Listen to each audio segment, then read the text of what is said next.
Welcome to CN Movies, the show where we review nothing but Harry Potter to the end of time. I'm the filmmaker. And I'm the one who likes Harry Potter. She's the film watcher. And today we're reviewing Order of the Phoenix. As you might know, this is Harry Potter week. We're literally just running through the rest of the series, because why not?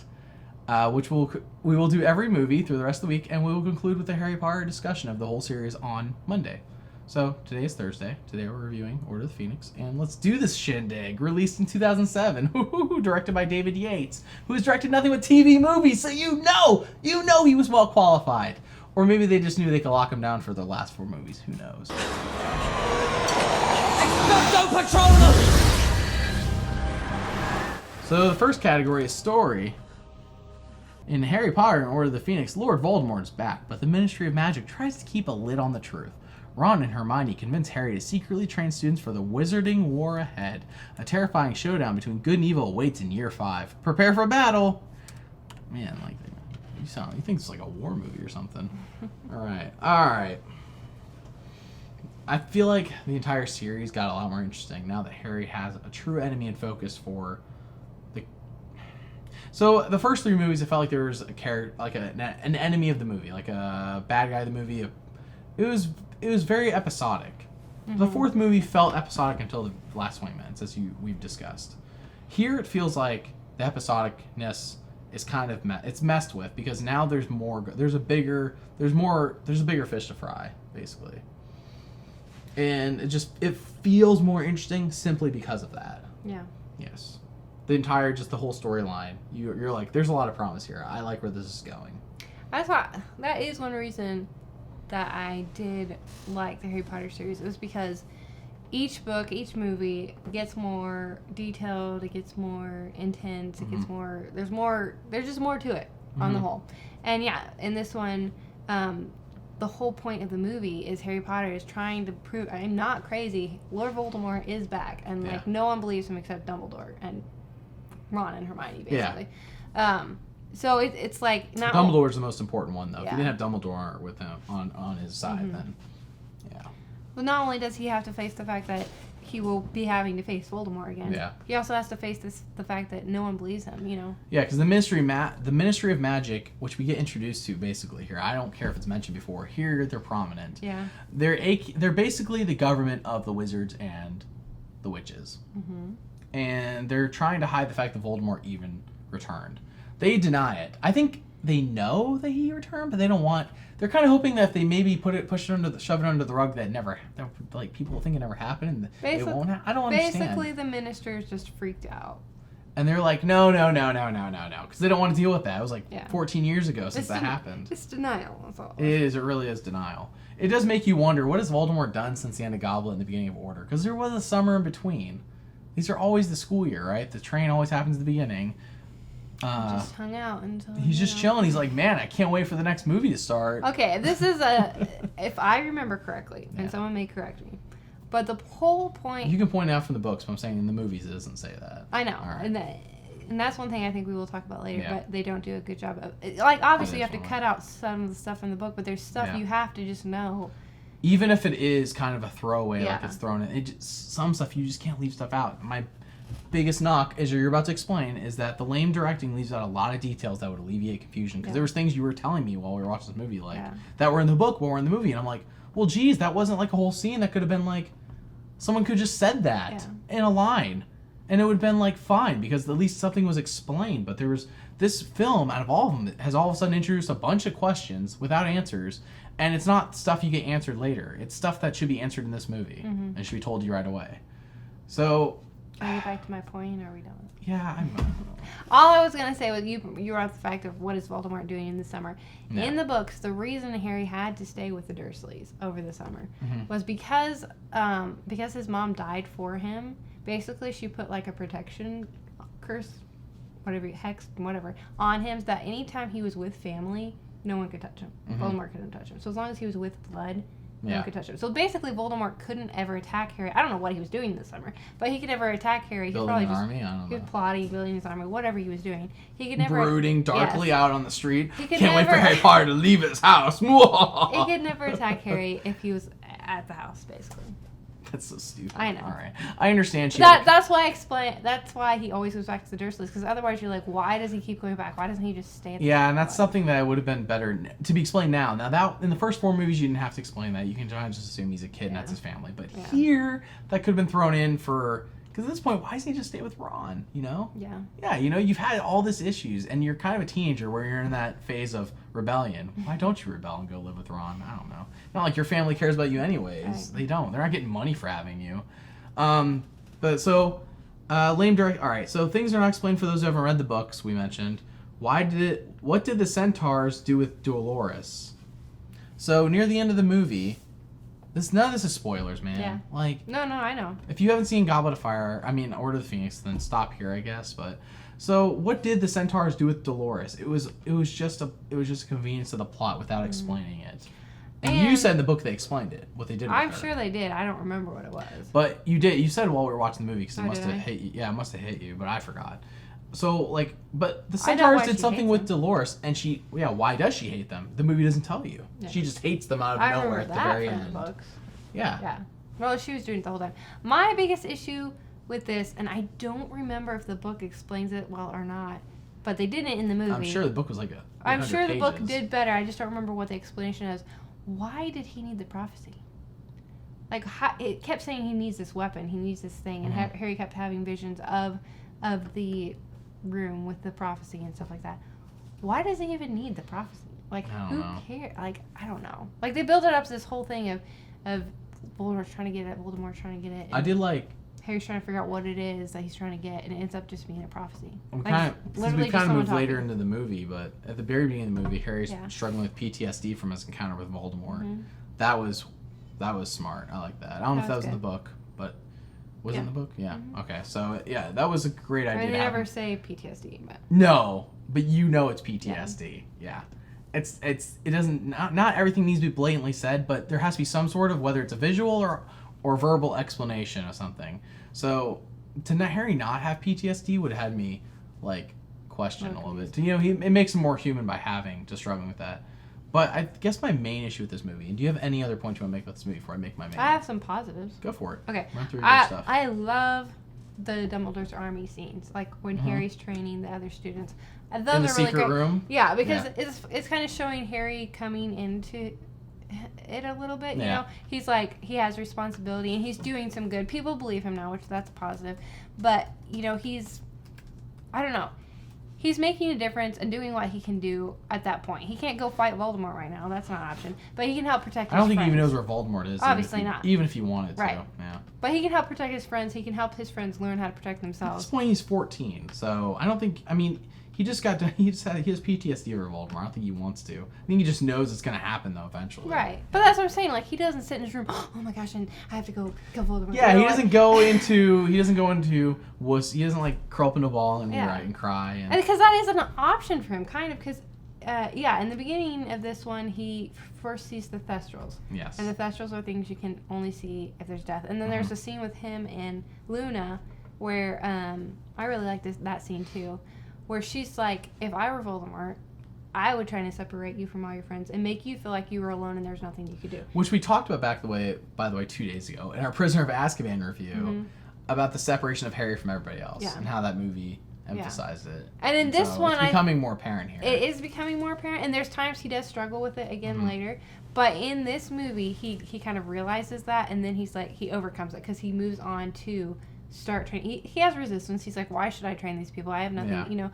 But he helps train his friends. He kind of moves on. Because it's smart. Yeah, he helps. He does what he can do. He doesn't just sit there and say, But you have to remember, he's just a fifth-year student. He's only 14, so Right. he's only teaching them what he knows and what he thinks he knows, and what he learned still from his good stuff. short fight with Voldemort, which is good stuff that they never... And they weren't going to... Because so this Lady Dolores has taken over the school. Yeah. Dumbledore eventually gets kicked out from being the leader of the school because he believes Harry, and Mm-hmm. she, from the Ministry of Magic, has been told that, no, that never happened. That wasn't real. Yeah.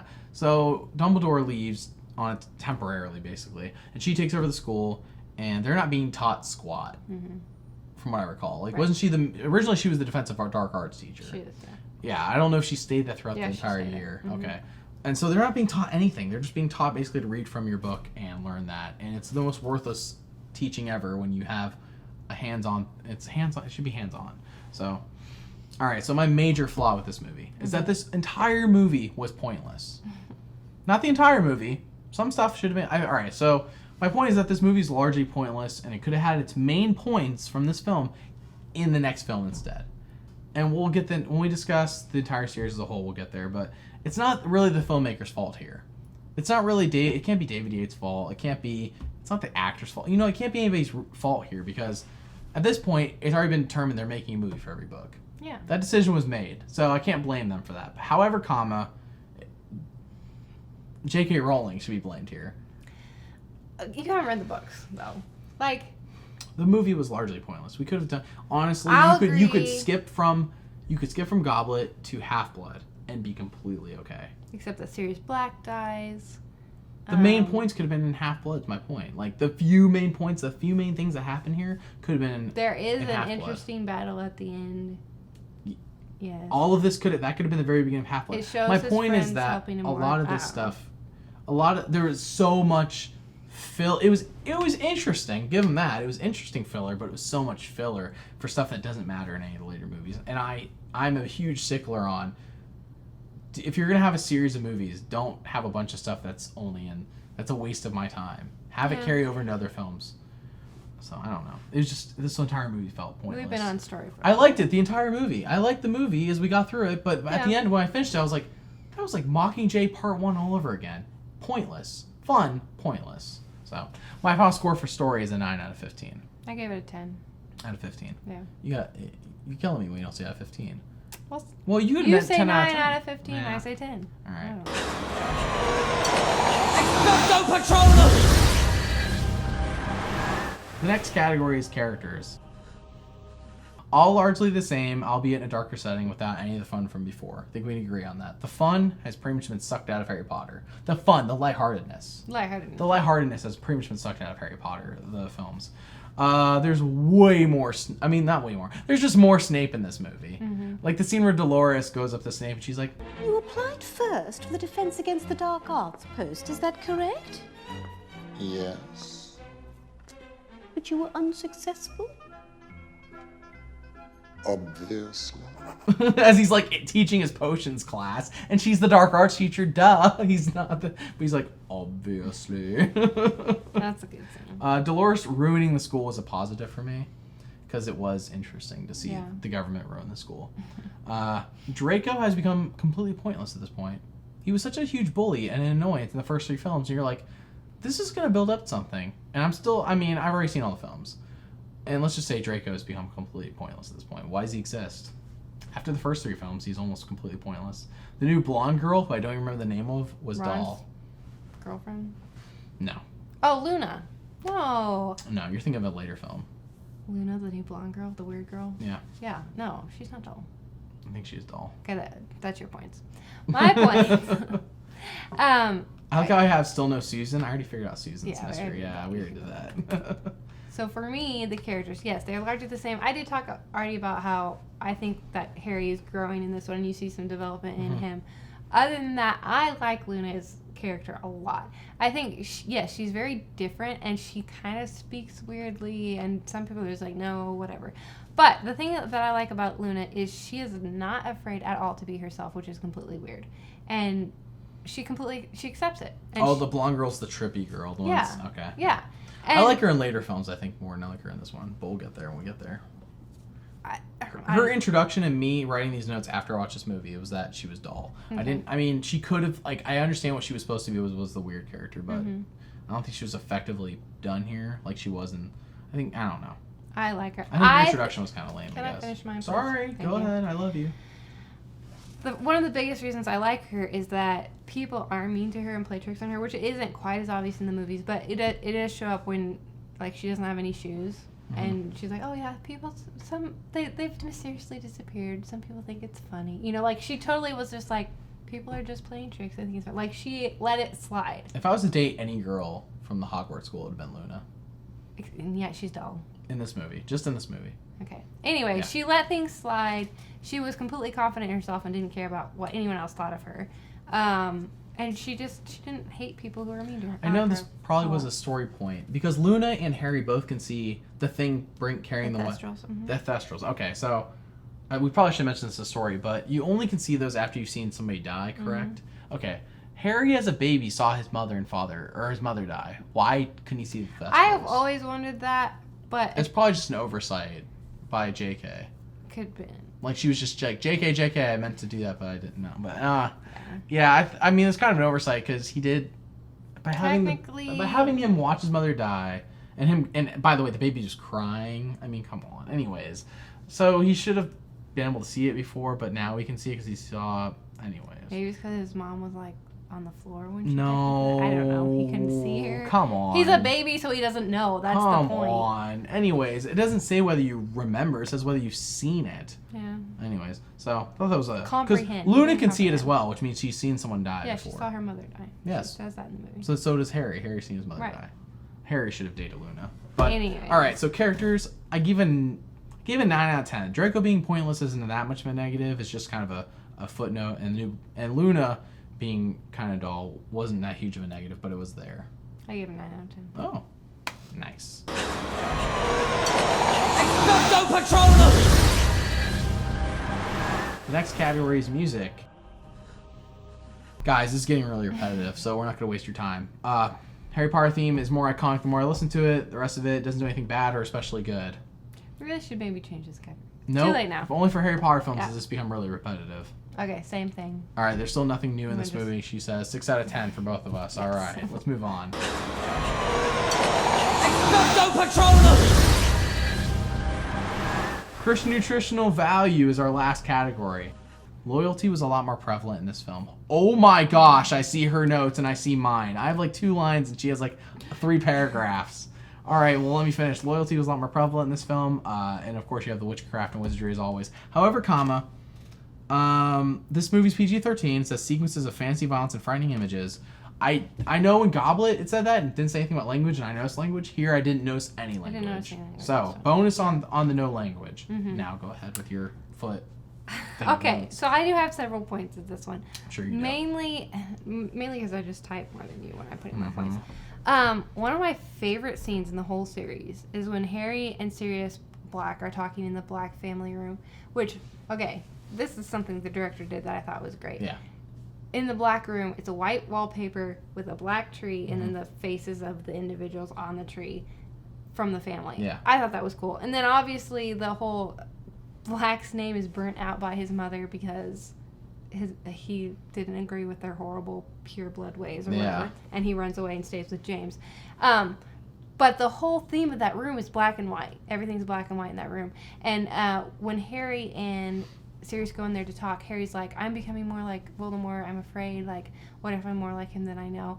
And Sirius says, Do you think Voldemort was his father with the way he acts, too? I know. Yeah. well, he's afraid of him. Like, he is a lot like him. He sees him frequently in Yeah. his dreams. Like, there's Which gets that's explained later. understandable. It's a later movie. It's understandable. Yeah. But this is what I love, and this is why he gets high points for me. Sirius says, okay, no one is strictly evil or good. We have good and evil in us, and it's up to us on how we act, which side we choose to act Yeah. on. Because you're gonna feel angry sometimes, you're gonna feel loving sometimes, you're gonna feel this, you're gonna feel that. It's up to you to choose on what you act on. And yes, that can be taken in a bad way and saying, oh, everyone's good, everyone has good in I think them. everyone has good and bad in them. It's what you decide to embrace. Yeah, Is what he's saying. was what Yeah. he's saying. And I like that because as Christians, we have the Holy Spirit inside of us, and we have our old The flesh. devil tempting us. We have Well, our old flesh flesh. tempting We us, have yeah. the flesh, which is what I was thinking of. Sin So tempting you, yeah.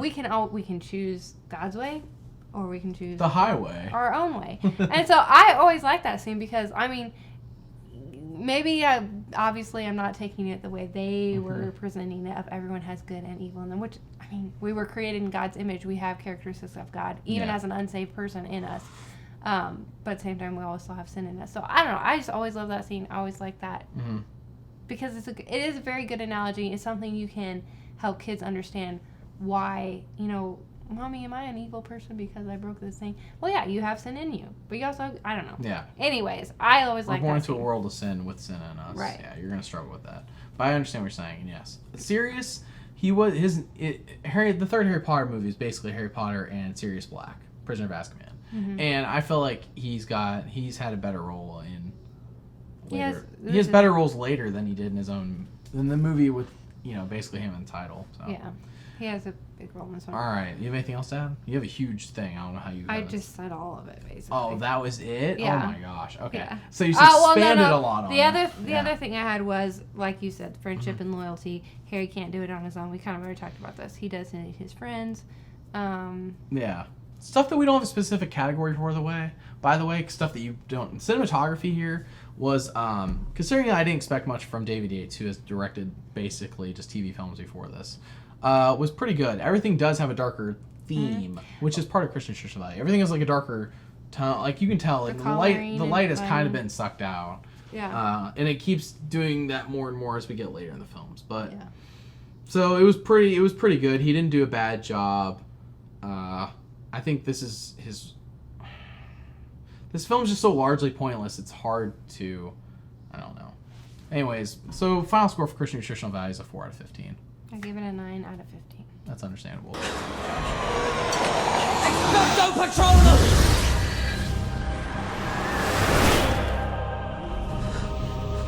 Our final score for the Order of the Phoenix is a 62 out of 100. I mean, if you're this far in the series, I guess you have to watch it. It's kind of like it sucks that you have to because this movie is so pointless. It's not bad. It's just pointless. Yeah. Anyways, so if you're this far, keep watching. I guess I don't know. I recommend it. She recommends it. I recommend it. So stay tuned as what are we reviewing next? Oh, tomorrow we're reviewing Half-Blood Prince. Who saw that one coming? I didn't. Stay tuned, subscribe, and bye.